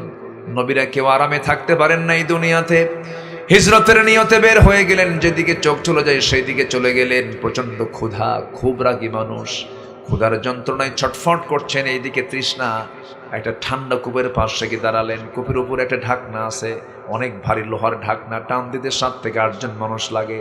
একা ধরলেন, টান মারলেন, সেখান থেকে ঠান্ডা পানি বের করলেন। ঠান্ডা পানির নিয়ামত। ঠান্ডা পানি কি নিয়ামত? গরমে কি পানি ভাল লাগে বলেন? ঠান্ডা পানি। আবার গরম, আবার ঠান্ডায় গরম পানি, দুটারই দরকার আছে না নাই বলেন? আছে। কিন্তু দুটার মধ্যে সবচেয়ে উত্তম হলো যেটা না ঠান্ডা না গরম, এটা হলো সবচেয়ে স্বাস্থ্যের জন্য ভালো। মুসা আলাইহিস সালাতু ওয়াস সালাম ওই কূপ থেকে পানি তুললেন, তৃপ্তি ভরে পানি পান করে বসে আছেন কূপের ধারে। লক্ষ্য করে দেখেন নিরিবিলি পরিবেশ, দুজন মহিলা হাতে বালতি নিয়ে তারা কূপের ধারে দাঁড়ায় আছে। বলছেন মহিলা কি ব্যাপার, হাতে বালতি নিয়ে দাঁড়ায় আছো কেন? কূপ থেকে পানি তুলবো, নিয়ে যাও। পারবো না কেন? সবার পানি নেওয়া শেষ হয়ে যাবে পুরুষ মানুষের, পরে আমরা নেব। আমরা ঢাকনা টানতে পারবো না, সেই শক্তি আমাদের গায়ে নাই। বলুন তো দৈহিকভাবে শক্তিশালী হলো 1 নম্বরে পুরুষ না মহিলা? বলেন পুরুষ না মহিলা? পুরুষের গায়ে বেশি শক্তি দিয়েছেন কে? আরো জোরে বলেন কে? দোষ কার? আল্লাহ, আল্লাহর দোষ। ফয়সালা কার বলেন? আজ থেকে না ফয়সালা কার? আল্লাহর ফয়সালা। এখন মেয়েরা যে বলে সমান অধিকার চাই, সমান অধিকার তো এখানে হলো না। আল্লাহ সমান তো আগের থেকেই করেন নাই, শক্তি বেশি পুরুষের, শক্তি কম মহিলার। শুধু তাই নয়, এমনকি মার স্তনের যে দুধ আল্লাহ রাব্বুল আলামিন দিয়েছেন সন্তানের জন্য, ছেলের সন্তানকে আল্লাহ পাক ডাবল দিয়েছেন, মেয়ের সন্তানের জন্য আল্লাহ পাক সিঙ্গেল দিয়েছেন। মেয়ের সন্তানের যে মার স্তনের দুধ আল্লাহ পাক পাতলা করে দিয়েছেন, ছেলের সন্তানের মার স্তনের দুধ আল্লাহ পাক ঘন করেছেন, ডাবল করেছেন, খাওয়াটাও ডাবল। এই জন্য হাড়গুলো হয় ডাবল ডাবল, শক্তি হয় ডাবল ডাবল। সুবহানাল্লাহ বলা যাবে না? পুরুষের ব্রেনের সেল হলো 49টা, মেয়েদের ব্রেনের সেল হলো 39টা। কম হলো কয়টা বলেন? 10টা কম হয়ে গেছে। দোষ কার? ফয়সালা কার? কম না হলে তো বেকায়দা হতো, ও ঘুষি মারতো, আপনিও ঘুষি মারতেন। কি ঠিক আছে কিনা বলেন? আল্লাহ রাব্বুল আলামিন তো বোঝেন কোন জায়গায় কি দেওয়া লাগবে।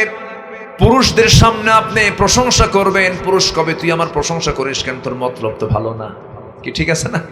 পুরুষের সামনে প্রশংসা করলে পুরুষ মাইন্ড করে, এত প্রশংসা করে কেন, ওর খাস ওর মতলব কি, কত দেখতে, ও কি চাই কি। পুরুষ প্রশংসায় খুশি হয় না, কিন্তু মেয়েরা প্রশংসায় খুশি হয়ে যায়। শুধু যদি একটা বার প্রশংসা করতে পারেন কোন মহিলার, দারুণ খুশি হয়ে যাবে, তুমি দেখতে খুব সুন্দর, তাই তো আয়নার সামনে বারবার দেখে আর কয় না আমি আসলেই সুন্দর। এটা মেয়েদের নেচার। আল্লাহ পাক মেয়েদেরকে এই তবিয়ত দিয়ে বানায় দিয়েছেন। পুরুষ বেশি কথা বলে না, মহিলা বেশি কথা বলে? বলেন বলেন বলেন। পুরুষ কথা বলে হলো সারা দিনে 2000, মেয়েরা কথা বলে 5000। কত হাজার বলেন? 5000 কথা বলে, 5000 শব্দ কথা বলে সারাদিন। মেয়েরা ডাবলের চাইতে বেশি কথা বলে, কারণ মেয়েদেরকে কথা বেশি বলার জন্য দুনিয়াতে পাঠানো হয়েছে। কারণ বাচ্চা কাচ্চা মানুষ করার জন্য কত কম লাগে না বেশি লাগে। এক কথা একবার না বারবার, এক কথা একবার না বারবার এই দায়িত্ব পালন করে বাবা না মা, মা পালন করে বাবা এটা ধরিস না, বাবা এটা ধরিস না, মা এটা ধরিস না, মা এটা ধরিস না, বাবা খা, বাবা খা, বাবা ঘুম, বাবা ঘুম, ঘুমা ঘুমা ঘুমা ঘুমা। ঠিক আছে?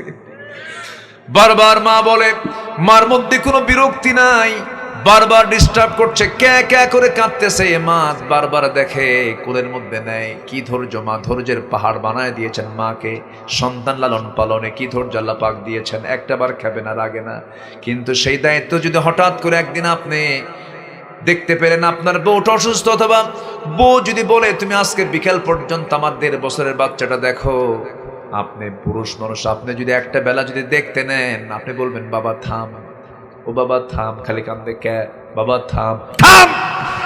কে ঠিক কিনা? এমন ধমক মারবে, কে ঠিক আছে কিনা? ঘুমটুম গেছে, ঘুমটুম গেছে কি?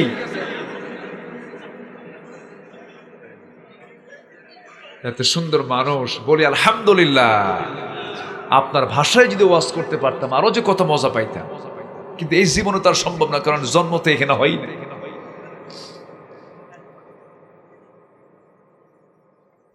বাপ পারবে না সন্তানকে শাসন করতে, কি বলে, বাপ পারবে না সন্তানকে মানুষ বানাতে, মানুষ গড়ে তুলতে পারবে না, খেদমত করতে পারবে না। এই সম্পূর্ণ যোগ্যতা আল্লাহ পাক মাকে দিয়েছেন। যেরকম সুবহানাল্লাহ, যার যে ফাংশন।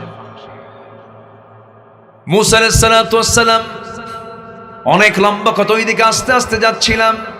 এখন একটা প্রসঙ্গ আমি বলতে নেই, সেটা হলো, বলুন তো নারীর মর্যাদা বেশি না পুরুষের মর্যাদা বেশি? ওরে বাপরে বাপ, এত দাম দিয়ে দিলেন। আবার বলেন পুরুষের দাম বেশি না মহিলার দাম বেশি? আবার কয় মহিলা, আমাদের দাম নাই? হ্যাঁ, ভালো করে রাখো না, কার দাম বেশি? দেন, দুইটাই কয়। বাবার দাম বেশি না মায়ের দাম বেশি? আবার মায়ের দিকে গেছে। ভালো করে বলেন, বাবার মর্যাদা বেশি না মায়ের মর্যাদা বেশি?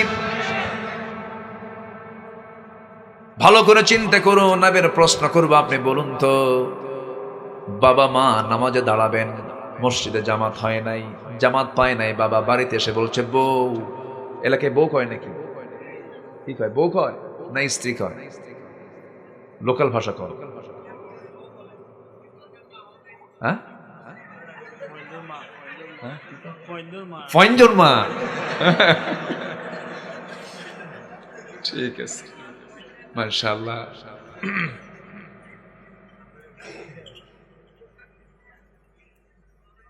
আমি কি শেষ করে দেব?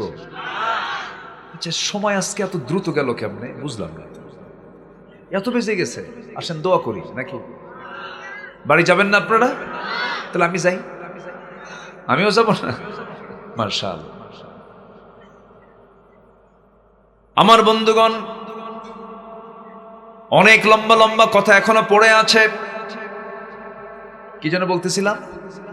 হ্যাঁ হ্যাঁ, স্বামী এসে বলল, শোনো সকিনার মা, কি ঠিক আছে কিনা? লাইনে আসি। আমার মেয়ের মা, আমার ছেলের মা, শোনো, নামাজ তো পড়বো, এখন জামাত তো পেলাম না, আসো জামাতে নামাজ পড়ি। সেই সময় স্বামী ইমাম হবে না বউ ইমাম হবে? স্বামী ইমাম হবে না স্ত্রী ইমাম হবে? পুরুষ ইমাম হবে না মহিলা ইমাম হবে? পুরুষ ইমাম হবে। আচ্ছা, সন্তান 3-4টা সন্তান, হঠাৎ করে একটা সন্তান বেয়াদবি করে ফেলেছে, দরবার হবে, বাড়িতে বিচার হবে, পারিবারিক শাসন হবে, পারিবারিক বিচার বৈঠকে বসবে, কিন্তু বিচারপতির চেয়ারে বসবেন মা না বাবা? তাহলে বিচারক বাবা, ইমাম বাবা। এখন কোন বাপের দাম বেশি না মায়ের দাম বেশি? দেখেন সব চলে গেছে বাপের দিক। সত্যি কথা বলেছেন, বাবার মর্যাদা বেশি। বাবার সব সময়ের জন্য বাবার মর্যাদা বেশি, কারণ বাবা হলেন ইমাম, বাবা হলেন বিচারক, বাবার মর্যাদা বেশি। আর মায়ের হকটা বেশি, মায়ের অধিকারটা বেশি। মান আহাক্কা বিহুসনি সুহাবাতি, মার অধিকারের জন্য বেশি। 3টা কারণে মা দুধ পান করিয়েছেন, মা পেটে সন্তান ধারণ করেছেন, মা 2টা বছর দুধ পান করিয়েছেন। এই 3টা কারণে আল্লাহ পাক বাবার চাইতে মার হকটা বাড়ায়া দিয়েছেন। জোরে কোন সুবহানাল্লাহ। আমার বন্ধুগণ, পুরুষকে আল্লাহ রাব্বুল আলামিন ডাবল খাবার দিয়েছেন, নারীকে আল্লাহ পাক সিঙ্গেল খাবার দিয়েছেন। মেয়েদের হাড়গুলো নরম, চামড়াগুলো অত্যন্ত সফট। পুরুষের চামড়া দিয়ে বাইরে লবণ চাষ করে, লবণ মাঠে কাজ করে সারাদিন, কোনো সমস্যা হয় না। কিন্তু মেয়েরা লবণ চাষে এরকম করে পরিশ্রম করতে পারবে না। মেয়েদের চামড়াকে সফট করে দেওয়া হয়েছে, মেয়েদের হাড়গুলোকে পুরুষের চাইতে একটু দুর্বল, একটু নরম করে দেওয়া হয়েছে। এটা কে করে দিয়েছেন বলেন? আজ তো কবেন না কে করে দিয়েছেন। এই জন্য পুরুষ মেয়েদেরকে চালাবে। আর রিজালু কাওয়ামুনা আলান নিসা, মেয়েদেরকে পুরুষরা চালাবে, নিয়ে যাবে। পুরুষরা হবে চাকর, মেয়েদের চাকর হলো পুরুষ। মেয়েদের চাকর কারা? পুরুষ। পুরুষরা হলো চাকরের জাত, আর মেয়েরা হলো রানীর জাত। কিসের জাত বলেন? রানী। রানীর মতো বসে বসে থাকবে তারা, তাদের কোনো কঠোর পরিশ্রম করা যাবে না। আল্লাহ রাব্বুল আলামিন তাদেরকে এত সমান, এত অধিকার বেশি দিয়েছেন যে সারা জীবন মহিলাকে বসে বসে খাওয়ানোর দায়িত্ব হলো পুরুষের। আলহামদুলিল্লাহ বলবেন না? আল্লাহ কত সম্মান দিয়েছেন। এখন মেয়েরা কয়, ওরা যদি হয় চাকর, আমি কেন রাজনীতি থাকবো, আমি চাকরানি হব। কি হব? চাকরানি হব। লেগে যায় প্যাস। আমি বলছি না আপনি চাকরি করবেন না, চাকরি করবেন, কিন্তু চাকরি করতে গিয়ে আপনার স্বামীর চাইতে আপনার ওই অফিসের বস আপনার কাছে বেশি দামি হয়ে যায়। এরকম হয় না? হয় না? হয় না? হয় না? অনেক কিছু হয়ে যায়, প্যাঁচ লেগে যায়। পর্দার পরিবেশ যদি থাকে সেটা ভিন্ন কথা। আপনি পর্দার পরিবেশ রক্ষা করে আপনি সবকিছু করতে পারবেন, কোনো সমস্যা নাই। আমার বন্ধুগণ, কিন্তু খাবারটা আল্লাহ পাক ডাবল করলেন কেন পুরুষের? মেয়েদের কেন সিঙ্গেল করলেন? আমার বন্ধুগণ, ছোট্ট একটা ইতিহাস মনে পড়ে গেছে। একই ঘরে দুজন মহিলা শুয়ে আছে, দুজনের পেটে বাচ্চা। রাতের বেলা আল্লাহর কি ফয়সালা, অন্ধকারের মধ্যে সন্তান ডেলিভারি হয়ে গেছে। আগের যুগের কথা বলছি, সাইয়েদনা আলীর সময়ের কথা বলছি, 4 নম্বর খলিফার সময়ের কথা বলছি। সকালবেলা একজনের গর্ভ থেকে ছেলের সন্তান, একজনের গর্ভ থেকে মেয়ে সন্তান হয়েছে। হঠাৎ করে সকালবেলা দুজন মহিলা দাবি করে বসছে, এটা আমার ছেলে, এটা আমার ছেলে। মেয়ের সন্তানকে নিতে চায় না।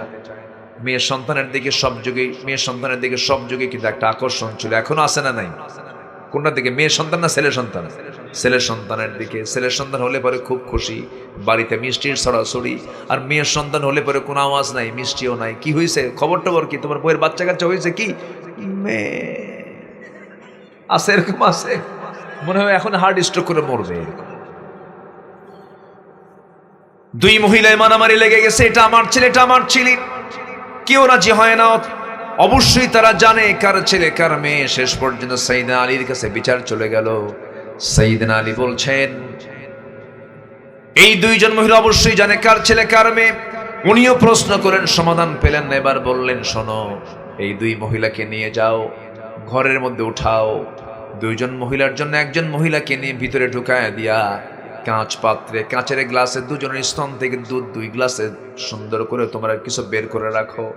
দুইজনের স্তন থেকে দুধ বের করে 2টা গ্লাসে যখন রাখা হয়েছে, সাইয়েদনা আলী বললেন, দেখো তো কোন গ্লাসের দুধটা ঘন আর কোন গ্লাসের দুধটা পাতলা।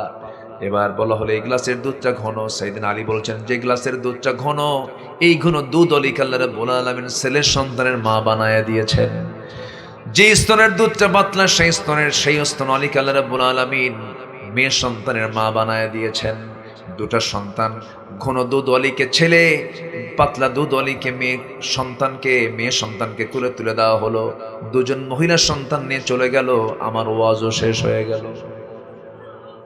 এখন প্রশ্ন হলো, দুধ কেন ঘন হলো, দুধ কেন পাতলা হলো? ওয়াজ আবার শুরু হলো। কি করবো বলেন? শেষ করবো না শুরু করব? শেষ করবো না শুরু করব? আল্লাহ কবুল করুন, জোরে বলি আমিন। আমার বন্ধুগণ,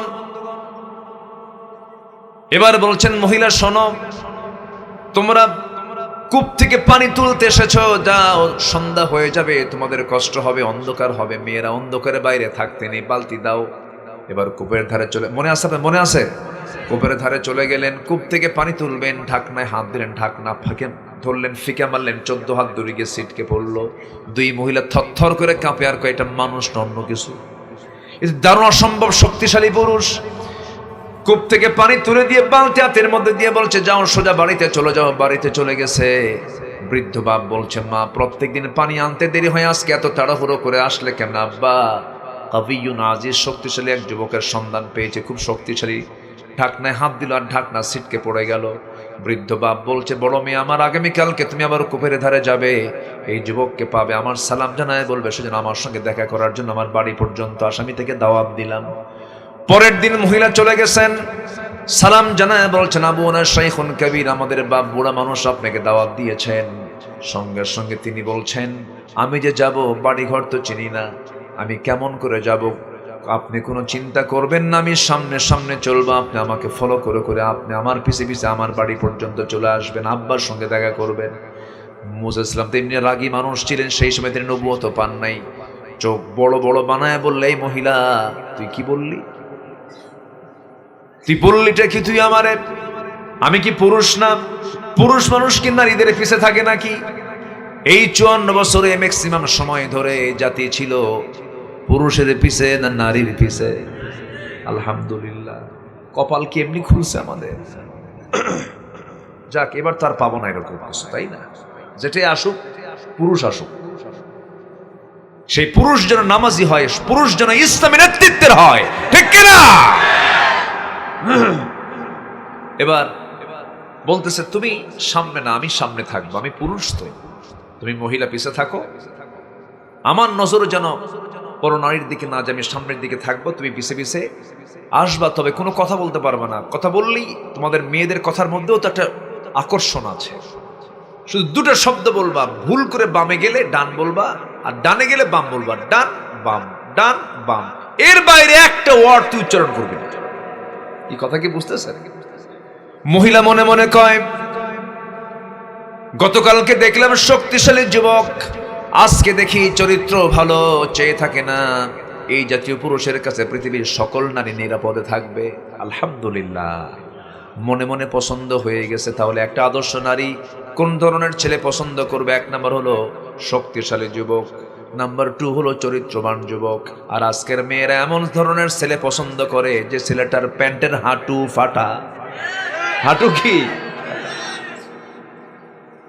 প্যান্ট এত নিচে পড়ে, প্যান্টের পকেট ঝুলে ঝুলে থাকে, প্যান্টের পকেট পিছনে ঝুলে ঝুলে থাকে না, ঝোলা ফকির।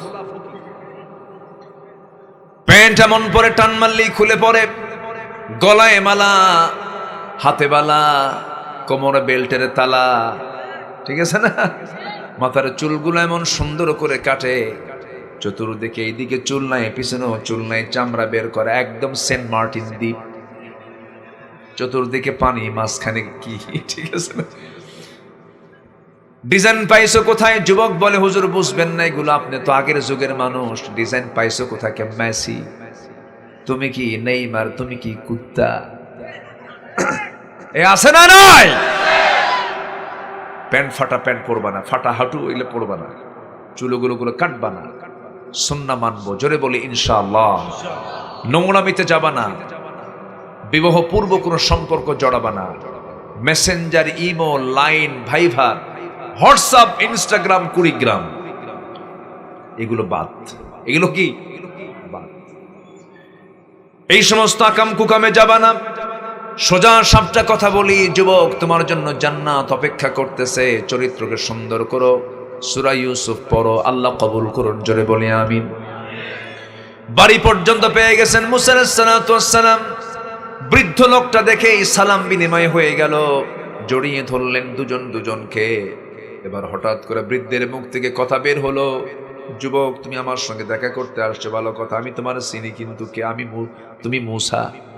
অবাক হয়ে গেছেন তিনি, আমাকে কেমন করে চিনল? এবার বলছে শুধু তোমার নাম জানি না, তোমার কামও জানি। কেন, কি হয়েছে বলুন?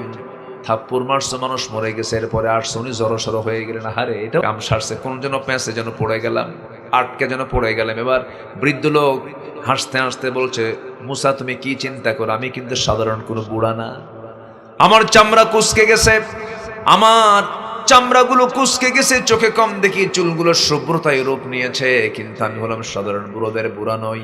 ওয়া ইলা মাদিয়ানা আখাহুম শুআইবা, আল্লাহ পাক এই মাদিয়ানবাসীর জন্য আমাকে পয়গম্বর করে পাঠিয়েছেন, আমি হলাম আল্লাহর পয়গম্বর শুআইব। যেরকম সুবহানাল্লাহ। খুশির দেখে কে মুসা আলাইহিস সালাতু ওয়াস সালাম আস্তে করে গিয়ে জড়িয়ে ধরে বলছেন, আমি বড় খুশি হয়ে গেলাম, নবীর সঙ্গে আমার সাক্ষাৎ হলো। এবার শুআইব আলাইহিস সালাতু ওয়াস সালাম বলছেন, শোনো, আমার দুইটা মেয়ের যে কোনো একটা মেয়েকে তোমার সঙ্গে বিয়ে দেব, তুমি কি বিয়ে করবা নাকি? উত্তর দিচ্ছেন, যখন তখন। কি বলেন? যখন তখন বিয়ে হবে। কারণ এইরকম শ্বশুর পাবো কোথায়? আল্লাহর নবী শ্বশুর হবে, এত বড় নিয়ামত, আমি এই চান্স আর ছাড়বো না। এবার বলছেন, তুমি কি সত্যি বিয়ে করবে নাকি? হ্যাঁ, বিয়ে করতে রাজি আছে, কিন্তু বিয়ে তো এখন দেবো না। কেন? কি জন্য বিয়ে দিবেন না আপনি? তোমার ব্যাকগ্রাউন্ড ভালো না। কেন? থাপ্পড় মারলে মানুষ মরে। আমার বাড়ির ছাগলগুলো আছে, পালতে হবে। এই পৃথিবীতে যত প্রাণী আছে, যত জীবজন্তু আছে, এর মধ্যে সবচাইতে শান্ত, ভদ্র, অত্যন্ত ভদ্র প্রাণীর নাম হলো ছাগল। নাকি? ছাগল যদি একবার ব্রেক মারা বোঝেন নাকি? ছাগল যদি সামনের দুটা পা যদি একবার মাটিতে গেড়ে দেয়, আপনি দড়ি ছিঁড়ে যাবেন, ছাগল বলবে আমি যাব না, তুই যা। এই বাঁকাতেলা এই প্রাণীর ছাগলটার দায়িত্ব পেলেন তিনি 10 বছর। মুসা আলাইহিস সালাতু ওয়াস সালামের মতো একজন মেজাজি মানুষ, রাগী মানুষ, 10 বছরে ঠান্ডা হয়ে গেছেন। 10 বছর পালন করে সর্বশেষ দিন যেদিন তিনি ছাগলগুলো নিয়ে বাড়িতে আসবেন, হঠাৎ করে ছাগল পাল থেকে একটা ছাগল মারছে দৌড় একদিকে। তিনিও ছুটে চললেন ছাগলের দিকে। দৌড়া যত দৌড়ান রাখতে তো বাড়ে। ছাগলটা পারল না, শেষ পর্যন্ত থেমে গেছে, হাঁপাচ্ছে। দুইটা পা শক্ত করে 2 হাতের মধ্যে ধরে নিয়ে উপরের সামনে চড়িয়েছেন, আসার মারবেন। এমন সময় লক্ষ্য করে দেখেন ছাগলটার লোমকূপ দিয়ে ঘামগুলো টপ টপ করে পড়তেছে। ছাগলটা ভয় থরথর করে কাঁপতেছে। মনে মনে ভাবলেন, ছাগল রে, তোকে মাইরা লাভ কি? তুই তো ছাগল। পাগলে কিনা বলে ছাগলে কিনা খায়। 2 পা ছেড়ে দিয়ে কোলের মধ্যে নিয়ে আদর করা শুরু করলেন, মোহাব্বত করলেন, মায়া করলেন। আল্লাহ বললেন, মুসা, রাগ কমে গেছে, নবুয়ত দিয়ে দিলাম। জোরে কোন সুবহানাল্লাহ। আমার বন্ধুগণ, সফল যদি হতে চাই, সফলতার শর্ত হলো রাগ না ধৈর্য। বলেন, রাগ না ধৈর্য। ইন্নী জাযাইতুহুমুল ইয়াওমা বিমা সাবারু আন্নাহুম হুমুল ফাইজুন। জোরে বলুন আল্লাহু আকবার। নাম্বার 7 হলো সৎ কাজের আদেশ দেওয়া, সৎ কাজের বাধা দেওয়া। উলাইকা হুমুল মুফলিহুন। নাম্বার 8 হলো তওবা করব আমরা কার কাছে? আজতে কবেন না কার কাছে? আল্লাহ রাব্বুল আলামিন বলছেন, তুবু ইলাল্লাহি জামিআন আইয়ুহাল মুমিনুনা লাআল্লাকুম তুফলিহুন। জোরে বলুন আল্লাহু আকবার। নাম্বার 9 হলো প্রকৃত মুমিন হওয়া, যার মধ্যে 7টা গুণ থাকবে। প্রকৃত মুমিনের কয়টা গুণ বলেন? মোট বলেন কয়টা গুণ? 7টা গুণ। নামাজ 1 নম্বর, বলেন কি? আরো জোরে নামাজ। নাম্বার 2 হলো বাজে কথা পরিহার, বলেন কি? বাদ দেওয়া, বলেন বাজে কথা। নাম্বার 3 হলো যাকাত দেওয়া। নাম্বার 4 হলো লজ্জাস্থানের হেফাজত করা। নাম্বার 5 হলো ওয়াদা ঠিক রাখা। নাম্বার 6 হলো আমানত ঠিক রাখা। নাম্বার 7 হলো নামাজের ব্যাপারে যত্নশীল হওয়া, নামাজে মনোযোগ দেওয়া, যত্নশীল হওয়া। নামাজ দিয়ে শুরু, নামাজ দিয়ে শেষ। এই 7টা জিনিস যার থাকবে, 7টা গুণ যারা থাকবে, আল্লাহ বলছেন, উলাইকা হুমুল ওয়ারিসুন আল্লাযীনা ইয়ারিসুনাল ফিরদাউসা হুম ফিহা খালিদুন। জোরে বলুন আল্লাহু আকবার। 7টা গুণ অর্জন হবে যার, জান্নাত ফিরদাউস পাবে সে। এজন্য আমি আপনি 7টা গুণে গুণান্বিত হব, আমরা সফল হয়ে যাব। জোরে বলি ইনশাআল্লাহ। আরো জোরে বলি ইনশাআল্লাহ। 5 ওয়াক্ত নামাজ পড়বেন কারা কারা? একটু হাত তুলে দেখান দেখি। জোরে বলি ইয়া আল্লাহ। আরো জোরে বলি ইয়া আল্লাহ। আমাদেরকে ফজর, জোহর, আসর, মাগরিব, এশা 5 ওয়াক্ত সালাত আদায় করার তৌফিক তুমি আল্লাহ দিয়ে দাও। জোরে বলি আমিন। আরো জোরে আমিন। ইমানদার কি বেনামাজি হয় না নামাজি হয়? বলেন, ইমানদার কি হবে? নামাজি হবে। নামাজ নিয়ে থাকবো, ইমানকে টিকে রাখবো, বিড়ির বিনিময়ে ইমান বেচবো না। রাজি আছেন তো? চোর আর ভালো মানুষ এক হয়? একটা চোর আর ভালো মানুষ, একটা চোর মানুষ আর ভালো মানুষ এক হতে পারে? 2টা লোক সামনে দাঁড়ানো আছে, একটা চোর একটা ভালো। দুটো মানুষ বলতেছে, ভাই আপনি আমাকে সমর্থন দেন, এই চেয়ারে বসলে আমি খেদমত করব। চোর কি খেদমত করবে না চুরি করবে? আর ভালো লোকটা কি করবে? খেদমত করবে। আপনি চোরকে সমর্থন দিয়ে দিলেন, ও চুরি করবে, ওর চুরির গুনাহ কি আপনার আমলনামায় যাবে না? আজ থেকে যাবে কিনা বলেন? এটা একটা আমানত, এটা একটা ঈমান। আমরা ঈমানকে বিক্রি করব না। জোরে বলি ইনশাআল্লাহ। আকলমন্দ ইশারা বা আশারা, বিচক্ষণ ব্যক্তির জন্য ইঙ্গিতগুলোই যথেষ্ট। এটা বুঝে নেই আমরা, আল্লাহ পাক বোঝার তৌফিক দান করুন। জোরে বলি আল্লাহুম্মা আমিন। ঈমানকে আমরা টিকে রাখবো। দেখেন, এক সাহাবীর কথা একটু মনে হলো, বলি আর একটু বলি নাকি? আপনাদের বসে থাকার লক্ষণ দেখে মনে হচ্ছে ফজর। হ্যাঁ, থাকবেন? হাইরে, তাও কয় ইনশাআল্লাহ। আল্লাহ কবুল করুন। জোরে বলি আমিন। ফজর পড়বেন তো সবাই? সবার ফজর নামাজ হবে তো? আল্লাহ কবুল করুন। ঈমান কি দেখেন, তারা ঈমানের কি যত্ন নিয়েছেন। ঈমান, রাসূল দাওয়াত দিলেন, ঈমানের দাওয়াত পেলেন, কালিমা পড়ে ঈমানদার হয়ে গেলেন। চাচা, আপন চাচার কাছে সংবাদ চলে গেছে যে ভাতিজা ইসলাম কবুল করেছে। তো ভাতিজাটা চাচা দেখছে, এই জন্য ভাই মারা গেছে, ভাতিজা এতিম হয়ে গেছে। তো চাচার কাছে মানুষ হওয়া, তো চাচা বলল, ভাতিজা আব্দুল্লাহ, আমি শুনলাম তুমি নাকি কালেমা পড়েছো, শুনবেন কেন? দেখেন, আশহাদু আল্লা ইলাহা। সঙ্গে সঙ্গে চাচা তো আশ্চর্য হয়ে বলতেছে, তুমি এত বড় সাহসী হয়ে আমার সামনে তুমি এরকম উদ্ধত আচরণ করলা, অবলীলাই তুমি আমাদের কথা ভুলে গেলা, বাপ চাচার ধর্ম ছেড়ে দিলা। বলতেছে, চাচা দিন তো একটাই, সেটা হচ্ছে ইসলাম। আমি আপনাকেও দাওয়াত দিই, আপনি জাহান্নাম থেকে বেঁচে জান্নাতের মেহমান হয়ে যান। কিন্তু চাচা তো গোমরা। চাচা বলতেছে, তুই ছাড়বি নহে আমার বাড়ি ছাড়বি, তুই ঈমান ছাড়বি নহে আমার বাড়ি ছাড়বি। উনি বললেন, আপনার বাড়ি ছেড়ে দেব, ঈমান ছাড়বো না। যেরকম সুবহানাল্লাহ। শুধু বাড়ি ছাড়া করে নাই, শরীরের কাপড় চোপড় যা ছিল মারতে মারতে রক্তাক্ত করে ছিঁড়ে ফেলে দিয়েছে। জামা, পরনের লুঙ্গিটা পর্যন্ত খুলে নিয়ে উলঙ্গ করে তাকে চোরের মতো পিটায়া তাকে ঘর থেকে বের করে দিয়েছে। আব্দুল্লাহ সেই দিন বলেছিলেন, চাচা গোটা পৃথিবী আপনি আমার হাতে তুলে দিবেন, আর আমি যে ঈমান এনেছি, আমি ঈমানটাকে টিকে রাখার জন্য দুনিয়া বিক্রি করব, কিন্তু ঈমান কারো কাছে বেচে দেব না। আব্দুল্লাহকে মেরে উলঙ্গ করে ঘর থেকে বের করে দেওয়ার পর তিনি চলে গেছেন মার দরজায়, গিয়ে বলছে, মা দরজা খোলো, আমার দিকে তাকাইও না মা, দিন এনেছি, আমার চাচা আমাকে উলঙ্গ করে ঘর থেকে বের করে দিয়েছে। আমার মা, দেখো তো ঘরের মধ্যে কিছু আছে নাকি। এক খণ্ড চাদর পেলেন, সেই চাদরটা তিনি পরে কোনো মতো সতরটা ঢাকলেন, নাভি থেকে হাঁটুর নিচ পর্যন্ত ঢেকে ফেললেন। এবার বলছে, মা আমার জন্য দোয়া করো, আমি তোমাকে ভালোবাসি, কিন্তু নবীর চাইতে বেশি ভালোবাসি না। নবীর কাছে আমি রওনা দিলাম, মদিনায় চলে গেলাম। শীতের রাত, নবীর কাছে চলে গেছেন, দরজায় নক করেছেন। নবী যে দরজা খুলেই দেখেন গায়ে কাপড় চোপড় নাই, কাঁপতেছে থরথর করে সুন্দর একটা যুবক। ভিতরে ঢুকে তিনি করলেন কি, আমার নবীর নিজের ব্যবহৃত দুটা জুব্বা বাইরে এনে বলছে, আব্দুল্লাহ আমার জুব্বা পড়ো। জুব্বা পড়ায় দিলেন। এরপরে বলছেন, আব্দুল্লাহ তুমি কিছু বলতে চাও নাকি? এবার আব্দুল্লাহ বলছেন, হুজুর আমি আপনার কাছে চাবো, আপনি আল্লাহর কাছে দোয়া করুন, আল্লাহ যেন আমাকে শহীদে মওত দান করেন। আমার নবীজি বলছেন, আল্লাহ আমার আব্দুল্লাহ দিন গ্রহণ করতে অনেক কষ্ট করেছে, আব্দুল্লাহর জান মাল তুমি কাফের বেঈমানদের জন্য হারাম করে দাও। আব্দুল্লাহর মন খারাপ। রাসূল বলছেন, আব্দুল্লাহ মন খারাপ কেন হুজুর? আপনি আমার জন্য উল্টা দোয়া করলেন, আমি তো মরবো, কিন্তু আমি শহীদ হতে পারবো না, কারণ কাফের মুশরিকরা না মারলে আমি শহীদ হবো কেমনে? আমার রাসূল বলছেন, আব্দুল্লাহ এমন চিন্তা করো কেন? ওয়াইম্মা তাআলা ফিরাশিহি, তোমার মধ্যে যদি শাহাদাতের তামান্না লালন হয়ে থাকে, শহীদের দরজা আল্লাহ পাক তোমাকে বিছানায় দিয়ে দিবেন। জোরে বলুন সুবহানাল্লাহ। আব্দুল্লাহর মন ভালো হয়ে গেল। বহুদিন পর আমার রাসূল একদিন বলছেন, আব্দুল্লাহ এদিকে আয়, চল যুদ্ধে যাই, চল তোর সঙ্গে আমি আজকে জিহাদে যাব। জিহাদে চলে গেছেন। অভিযান শেষ হওয়ার পর রাসূল মদিনার দিকে ফিরে আসতেছেন। হঠাৎ করে আমার নবীর খানে সংবাদ আসলো, হুজুর আপনার কলিজার টুকরা আব্দুল্লাহ অসুস্থ।